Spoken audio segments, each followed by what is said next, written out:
Hey, I'm Nick from Transform My Poker. Great to see you for this video in which we're going to be talking about when is it time to quit a poker session. It's never time to quit poker itself. We're all going to be playing until we're 90, but when is it time to quit a poker session?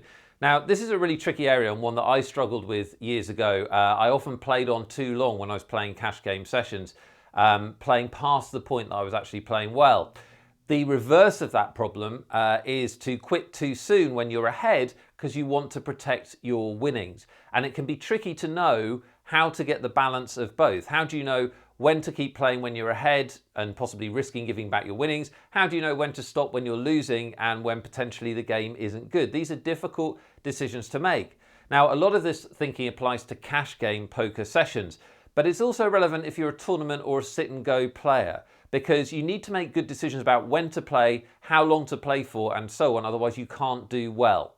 So let's look at some tips for improving this tricky area. We've got 5 of them, and tip number 1 is bankroll. Bankroll. So, why am I talking about bankroll if we're talking about when to quit sessions? Well, one of the biggest problems players have is an emotional attachment to their stack and to how they're doing in a session. And a lot of that comes down to bankroll. You need to be really comfortable with the stakes that you're playing at. Doesn't matter whether it's tournaments, sit and go, or cash games.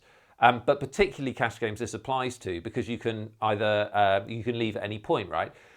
If you've got lots of buy-ins in your bankroll, you're going to be much more comfortable having a losing session, and you're going to be much more comfortable playing on when you're winning. You'll have much less fear of giving those winnings back. If you've got a big emotional attachment to that money on the table, well, it's not good anyway, really, for life happiness reasons. You don't want to be risking lots of money on the turn of a card, but also it just makes it very difficult to make those quitting or continuing decisions. So win before you start, have enough bankroll or enough money in your financial situation if you don't have a separate poker bankroll to be comfortable about the amount of chips you're playing with. Then you can make clear-headed decisions about whether to continue a session or to stop it. All right, tip number 2 is set a quitting time.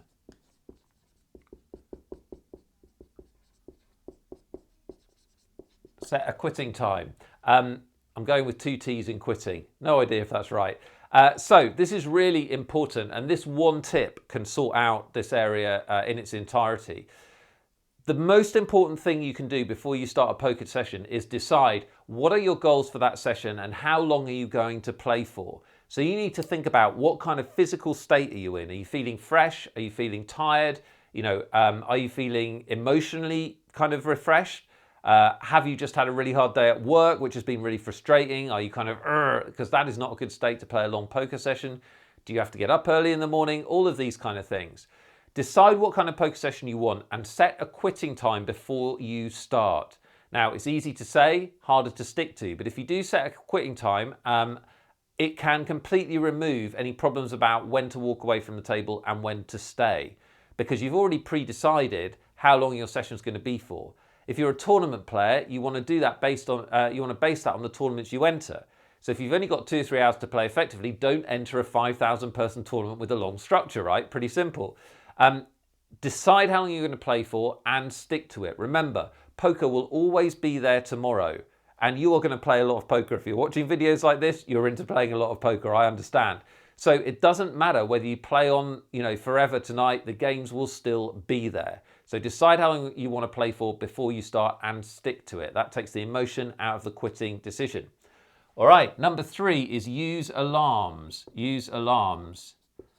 And by alarms, I mean, like a bleeper on your phone or your watch if you are one of the few people who wears a watch. Or you can put a little alarm clock on your desk, as I do when I play. And I use alarms you can use an alarm to set your quitting time. You can also use an alarms as something to provoke a break. So if you're a cash game player, you could set one for every hour. If you're a tournament player, you have those breaks built in, which come kind of every 55 minutes or whatever. The reason to use alarms is to just break your pattern when you're playing poker. Poker can be very rhythmic.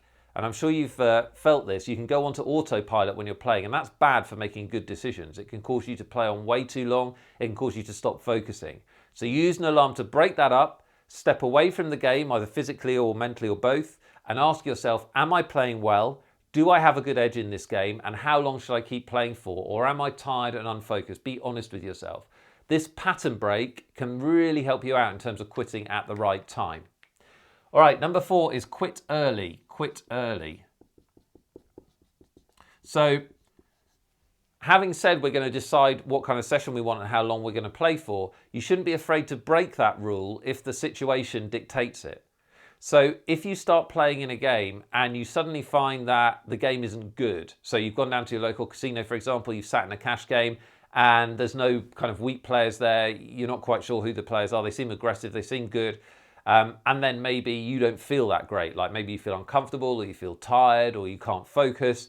Those are not good conditions to win, so don't force it.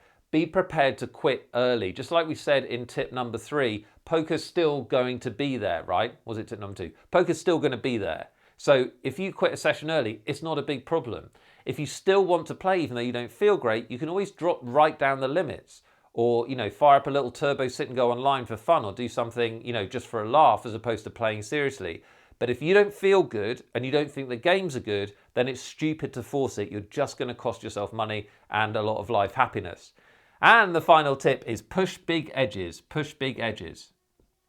So just like we're prepared to break our guidelines for the session if we feel things aren't great, if we feel things are great, we should be prepared to break them the other way. So what I mean by that is if you've got a really big edge in the game, let's say you're sitting in your card room and there's 4 or 5 of you playing in a small game, and 2 of those players are really, really bad, or they're not on their game or they're on tilt or whatever, and there's a lot of money to be made, well, you need to stay and make that money because there aren't big edges in poker.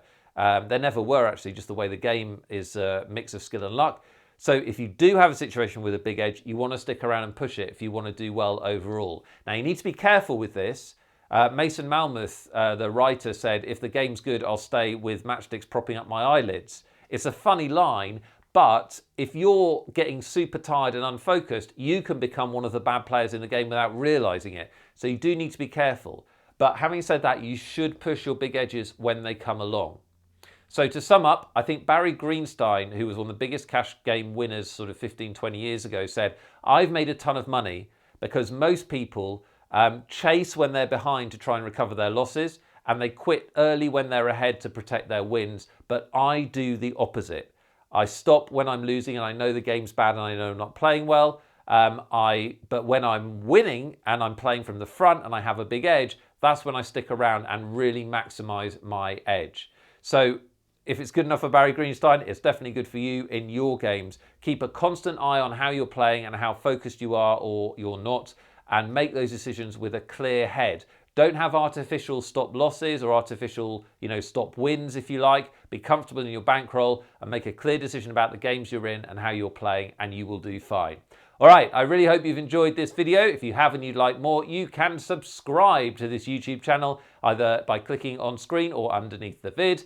And if you're ready to take your game to the next level, I've got some free videos for you. Just click this link here. You'll come over to my website, enter your email, and I'll get you an advanced training series that will really take your game to the next level and help you reach your poker potential. All right, I'll talk to you again very soon.